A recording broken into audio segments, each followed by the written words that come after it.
Graham stood silently on the upper deck of the ship, the sea breeze tugging gently at his graying hair. Around him, hundreds of passengers bustled about, laughing, drinking, taking selfies under the open sky. But he was invisible, a quiet shadow wrapped in worn cargo shorts, a faded t-shirt, and a battered baseball cap. No one noticed him. No one suspected that the man leaning quietly against the railing was the founder and CEO of the luxury cruise line they were sailing with. 10 years ago, Graham had purchased the failing company when it was on the brink of collapse. With a mix of daring vision, gut instinct, and relentless work ethic, he turned it into an empire.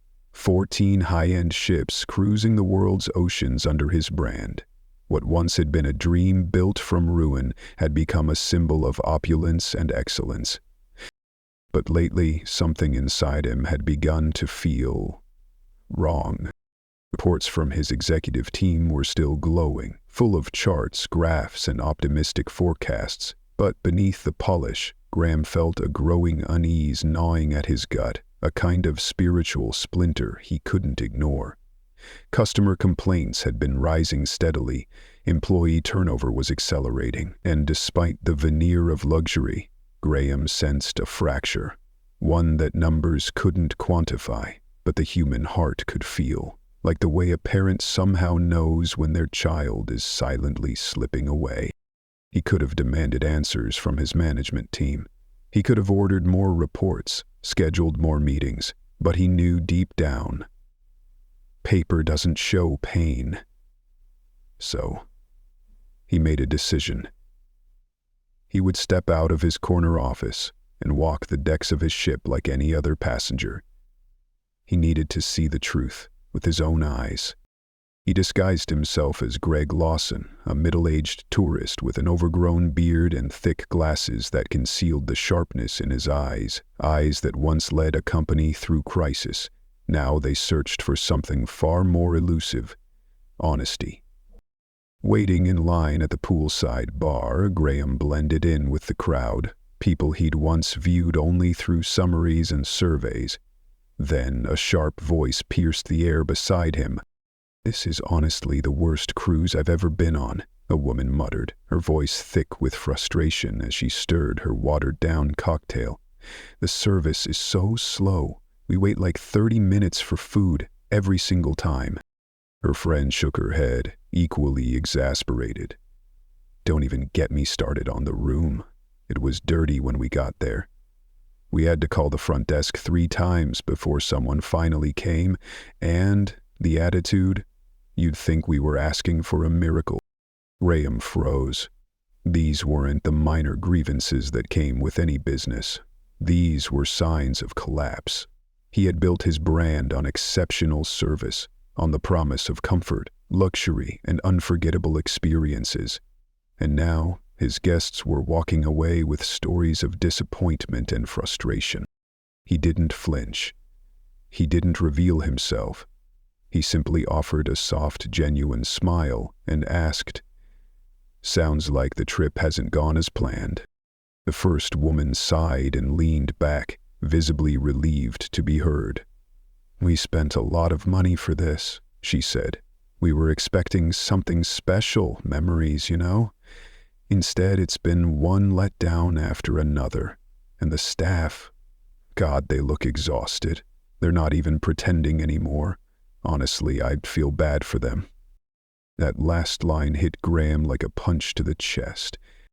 It wasn't just the guests who were hurting. It was his people, the deckhands, the housekeepers, the servers, the very backbone of his business. If average passengers could see the exhaustion in their eyes, then this wasn't about a few bad apples or isolated incidents. It was systemic. This was no longer a service issue. It was a crisis of leadership. And he had to face the hard truth. He hadn't just failed as a CEO. He had failed as a steward of the people who trusted him to lead. After politely thanking the women, Graham walked away, his mind spinning. Those weren't just complaints. They were a wake-up call. He needed to experience this cruise not as an owner, not as a manager, but as a guest. No filters, no special treatment, just the raw, unvarnished truth. That evening, he made his way to the main dining hall, the very heart of the luxury experience he had once proudly envisioned. But what greeted him was a far cry from what he had built. The hostess didn't even look up as he approached. Without a word, she simply pointed toward a far corner, as if hoping to be rid of him. No smile, no welcome, only fatigue and frustration written across her face like an unspoken confession. He took a seat and waited. 5 minutes, 10, 20. Not a single server approached. Around him, whispers of discontent began to rise, a quiet chorus of irritation. Guests shifted uncomfortably, brows furrowed as they stared at cold food. Some were on their second or third reminder for the same order. In every glance, Graham saw a disappointment. A dream vacation unraveling into something bitter and hollow. Finally, a young man named Jake rushed over, face slick with sweat, eyes wide with tension. "Sorry for the wait, sir. We're seriously short-staffed tonight." Graham nodded, keeping his tone measured. "Does this happen a lot?"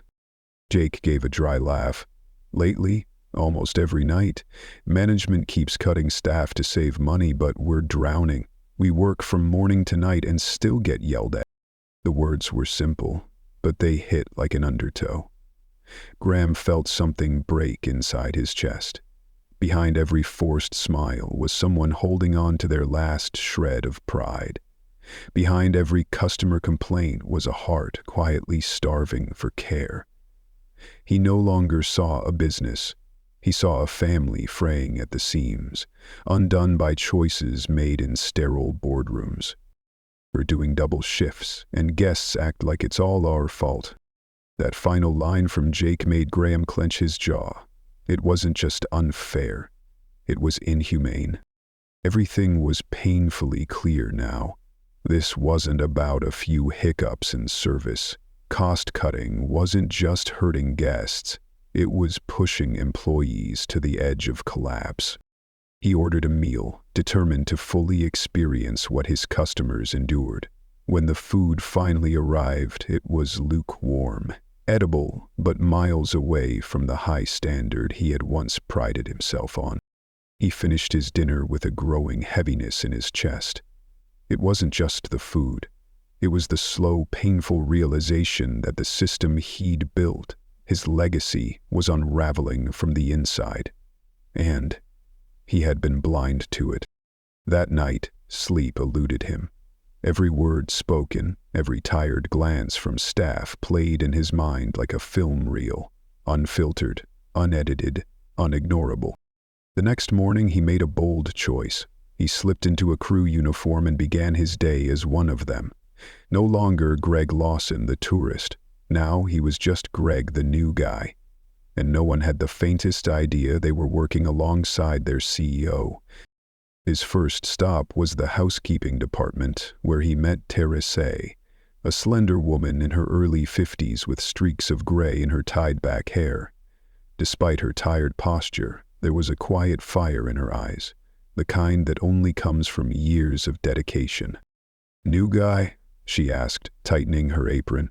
Her voice carried both resolve and resignation. "Hope you're ready to work. We're down 5 people this week.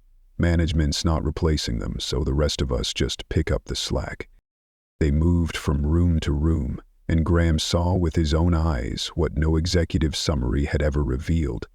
The housekeeping team was barely holding it together, racing to turn over rooms before the next wave of guests arrived. It wasn't laziness, it was an impossible workload. In one room, Teresa pointed to a stained towel that had been left behind.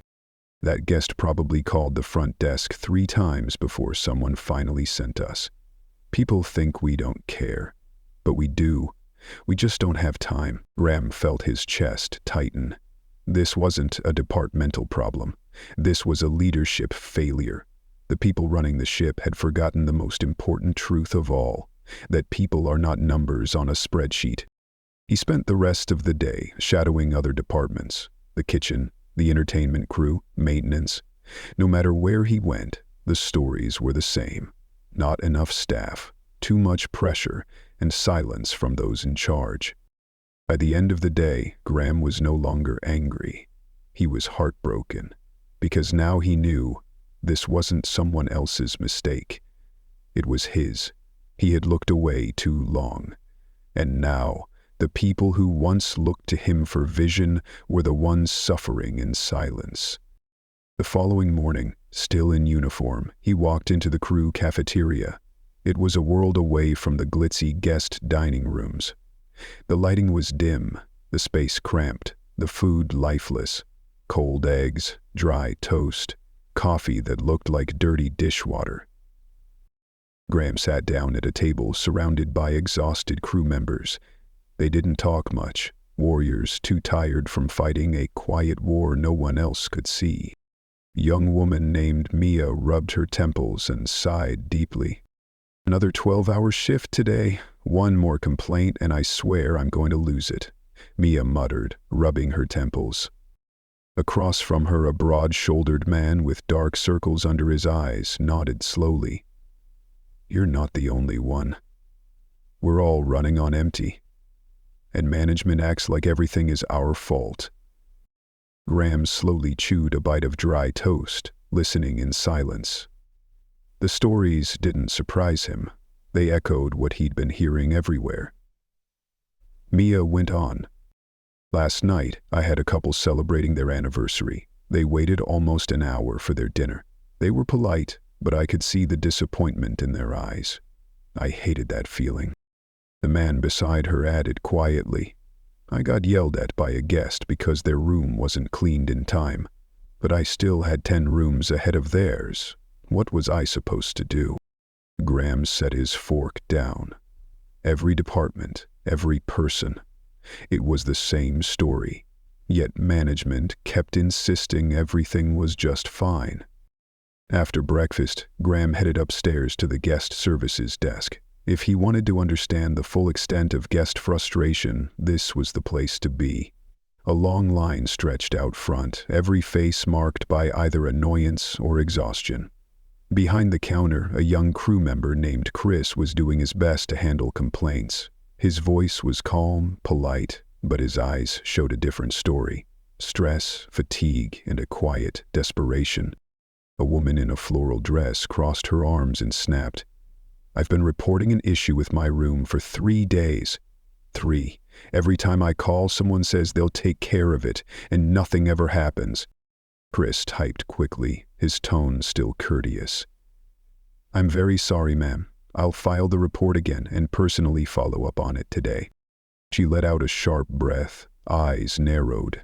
You said the same thing yesterday. Graham stood silently off to the side, watching. It was clear Chris wanted to help. He cared, but there was something in the way, a wall he couldn't break through. When the line thinned, Graham stepped forward. Rough morning? He asked gently. Chris let out a dry chuckle. It always is. Never enough staff, never enough time, and management only wants us to focus on what they call critical issues, so most things never get done. And what about the reports you file? Graham asked, though he already knew the answer. We send them over and over, but they're ignored. Guests think we don't care, but the truth is, we don't have the authority to change anything. Graham nodded slowly. Thank you, he said, and walked away. By midday, he'd heard enough, seen enough, and felt enough to know if he didn't take action now, the whole thing would fall apart. He returned to his room and changed out of the crew uniform. He slipped into a plain polo and slacks, no longer undercover, no longer a passive observer. He was Graham Carter again, owner, founder, and the man who was about to reclaim the soul of the company he had poured his life into. He walked quickly through the corridor leading to the executive offices. With each step, the resolve in his chest hardened. The time for silence was over. At the reception area, the woman behind the desk barely glanced at him. I need to speak with the ship's hotel director, he said, calm but firm. Do you have an appointment? She replied, more out of habit than curiosity. No. She hesitated, then reluctantly pointed down the hallway. "He's in there." Graham knocked once, then pushed the door open. A polished man with slicked back hair looked up from his desk. "Can I help you?" Graham closed the door behind him, eyes steady. "I'm Graham Carter." The man blinked. Excuse me? I own this cruise line." The color drained from the hotel director's face. "Sir, Graham cut him off. His tone wasn't loud, but it was razor sharp. "I've spent the last 2 days undercover, eating with guests, working with staff, watching how this ship is run, and frankly, I'm disgusted." The director stumbled for words. "If there've been any issues." "Issues?" Graham's voice grew colder. "Guests are furious. Employees are burned out. And you've been sending corporate reports that everything's just fine." The man looked down, lips trembling. "You've been cutting staff to save costs, haven't you?" Graham asked, stepping closer. We had to adjust to meet budget expectations." "And the cost of those adjustments?" Graham's jaw tightened. "Declining service, overworked employees, all sacrificed for the sake of the bottom line." The director lowered his head, sweat forming at his temples. "I'm going to tell you exactly what's going to happen," Graham said, his voice cold and sharp as steel. "You will immediately restore proper staffing levels. Every ignored complaint will be addressed. I'm bringing an independent audit team on board, and if I find even one more thing that's been overlooked, you won't just lose your job, you'll never work in this industry again." The hotel director nodded rapidly, too afraid to meet Graham's eyes. Graham turned to leave, but paused at the door. "One more thing. From now on, I want unfiltered reports sent directly to me from each department head. No editing, no sugarcoating. Understood?" "Yes, sir." Without another word, Graham stepped out of the office. As he walked through the ship, everything came into focus. The cracks in service, the weary expressions on his staff's faces, the frustration in guests' eyes. This wasn't a cruise anymore. It was a dying system, neglected by the very people who were supposed to care for it. There was no more time to waste. Graham made his way to the staff conference room, where he had summoned the entire leadership team for an emergency meeting. The moment he entered, silence fell over the room. Some recognized him instantly. Others had only heard rumors. He stood at the front of the room, letting the stillness settle like a weight before he spoke. "I built this company on a promise of exceptional service," he began, scanning each face. "I trusted you all to uphold that promise, and over the last 48 hours, I've learned that trust was misplaced." No one responded. A few lowered their eyes in shame.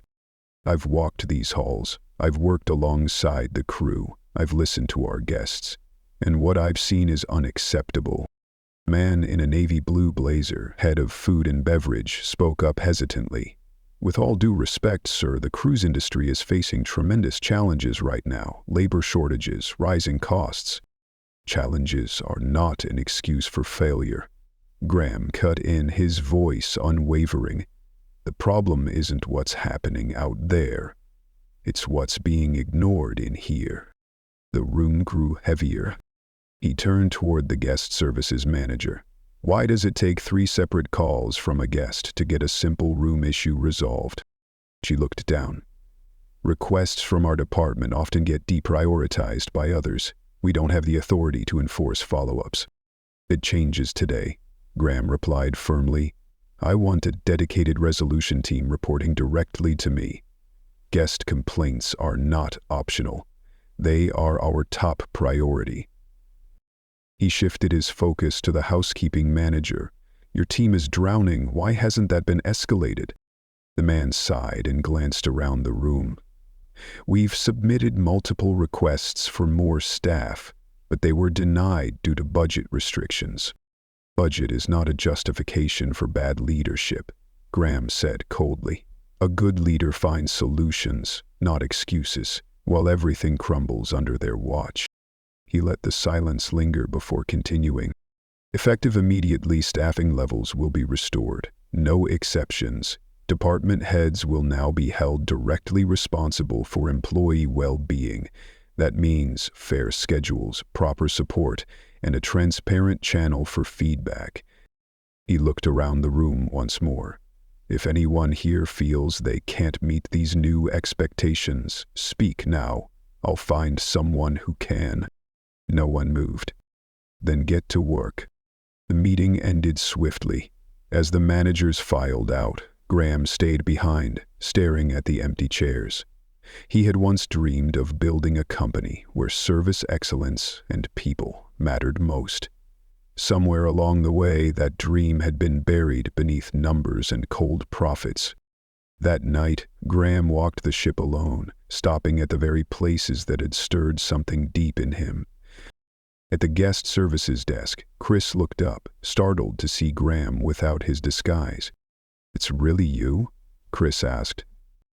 "It's me," Graham nodded. "And I wasn't bluffing. Things are going to change." Chris studied him for a moment before nodding slowly. "I hope so. We really need it." In the dining hall, Jake, the overwhelmed server from before, turned and froze when he recognized Graham. "Wait, you're the owner?" "I am," Graham said, "and I owe you an apology. You shouldn't have to work under conditions like that."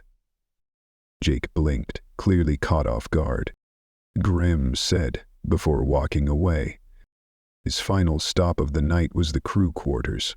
On a small bench in the hallway, Teresa, the veteran housekeeper, was taking a rare break.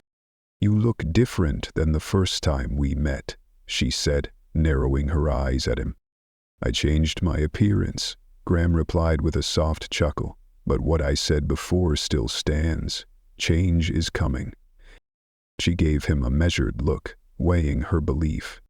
"I've heard promises before," she said quietly, "from people in suits." "I don't make promises," he answered. "I follow through." She nodded slowly. "Then I guess we'll see." As Graham walked away, he knew one thing. Words weren't enough anymore. He had to prove, through every action, every shift, every smile, that this time it would be different. He leaned on the railing of the upper deck, gazing out at the endless ocean. The salty night wind curled around him. The ship moved forward steadily, just like him, a man who had taken a long detour, only to rediscover who he truly was. The faint hum of the ship's engines vibrated underfoot, reminding Graham that the vessel was still moving forward. But for him, this wasn't just about reaching the next port. It was about facing the reckoning he hadn't realized was long overdue. For the past 2 days, he had stripped away every illusion, confronted every painful truths that had been carefully hidden behind manicured reports and strategic PR. Now, it was time to act. Promises meant nothing without decisive, sustained execution. Even before boarding the ship, he had called his most trusted executives at headquarters and ordered them to fly out immediately. They would arrive at the next port, ready to begin a full-scale, no-compromise audit. Graham had made his decision. He would no longer rely on the same managers who had let this disaster unfold unchecked. The next morning, he summoned the senior leadership team once more, this time to the ship's largest conference room. The tension was suffocating. But Graham wasn't there to comfort anyone. He was there to rebuild what had been broken. He had spent the entire night reviewing every financial report, staff schedule, and customer complaint log, and every single number confirmed what he had seen with his own eyes. The steep decline in service quality had been a direct result of ruthless cost-cutting. Decisions made under the authority of the hotel director. There was no need for pleasantries. Graham fired him on the spot. There would be no second chances at this level of failure. His replacement, someone Graham trusted deeply, would arrive at the next port, a person capable of rebuilding the entire department from the ground up. He then turned to the remaining department heads. laying out his expectations with absolute clarity. Immediate recruitment of additional staff, a complete overhaul of the shift scheduling system to prevent burnout, and the launch of a direct employee feedback channel to corporate, bypassing middle management entirely. The food and beverage director, who had previously tried to justify the shortcomings, now sat silent, eyes cast downward.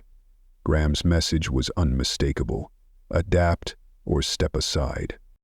Leaving the meeting room, Graham didn't just walk the halls to observe anymore. He walked them to engage. He visited each department, the kitchen, housekeeping, maintenance, listening to real stories from real people.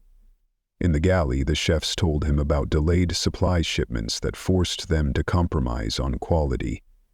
Graham made a note and promised to assign a dedicated logistics liaisons at headquarters to ensure every ship had what it needed on time.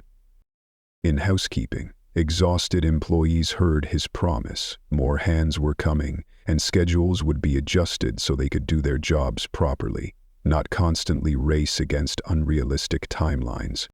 By the time the ship docked, the corporate response team had arrived. They wasted no time, dispersing into every corner of the ship, conducting audits, speaking to staff, and drafting restructuring plans. The changes weren't confined to internal operations. Passengers began to see the difference too. Guests who had experienced poor service received complimentary room upgrades. Temporary staff were brought aboard from the port to support the dining rooms, easing the burden on current servers. Long-neglected complaints were resolved within hours, not days. As the final night of the voyage approached, the ship felt noticeably different. Faces once drawn with fatigue now bore traces of relief. Guests were smiling. Employees started to believe they were finally being heard. It was only the beginning. That evening, Graham walked into the crew lounge, where he had arranged an informal meeting with team members from across departments. The atmosphere was different now. Not fear, but guarded optimism. Some were still skeptical, understandably, but others had a faint glimmer of hope in their eyes.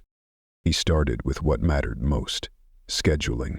A new system was already in place, ensuring everyone would have adequate rest between shifts. No one would be forced to juggle multiple roles just to fill gaps.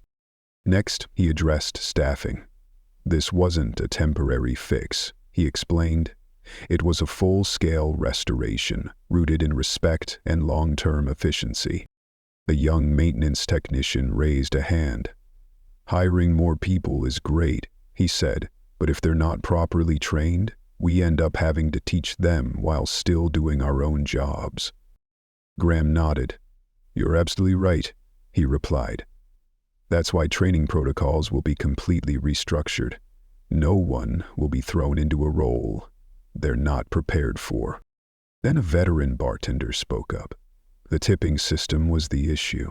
Many guests assumed their gratuities went directly to the service staff, but a large portion was actually absorbed into general company funds. Without hesitation, Graham responded, "As of now, 100% of tips will go to the employees who earned them. I'll personally ensure that corporate adjusts the system to guarantee fairness." For the first time that night, Graham saw tension ease in the room. Not because of a pay raise, but because their work had been acknowledged. Finally, he ended the meeting by addressing something even more fundamental: communication. He announced the creation of an anonymous feedback channel that would go straight to headquarters. Any crew member could voice a concern without fear of retaliation. No one's voice would be silenced again. As the gathering wrapped up, the shift in the room was undeniable. Skepticism remained, but so did hope. Graham strolled the ship under the glow of the late-night lights. The dining hall was fully staffed. Guest services ran smoothly. The kitchen had a steady supply, and the housekeeping crew, they finally had room to breathe. Later that night, Graham met privately with the corporate leadership team. The audit reports confirmed what he feared. The problems ran deeper than this single ship. The company culture, one of silence, distortion, and blind allegiance to metrics, had infected every vessel. He ordered a full review of all management teams across the fleet. Those who failed to meet the new standards would be replaced. He also mandated quarterly employee satisfaction surveys so that every crew member could have a consistent voice in shaping their environment. When he stepped out onto the deck, the ocean breeze swept over him, but this time it didn't chill him. It felt calming, a sign that something heavy had finally been lifted. Standing beside him at the railing was Teresa, the veteran housekeeper. "I've seen a lot of execs make promises," she said, arms folded, eyes distant. "Then everything goes back to the way it was. But this time, I don't know, feels like something's actually moving." Graham nodded, his voice steady. "This isn't patchwork, this is transformation." She looked at him for a moment, then gave a small nod. It wasn't blind trust, but it was a beginning. As she walked away, Graham remained still, staring out toward the horizon. He had once built this company with vision, but to preserve it, he needed something more: clarity, humility, and the courage to correct course. The ship was still moving forward, but this time, it was heading in the right direction. And if you haven't already, subscribe to Moments of Quiet Truth, where we believe that the human spirit is never truly defeated, only waiting to rise.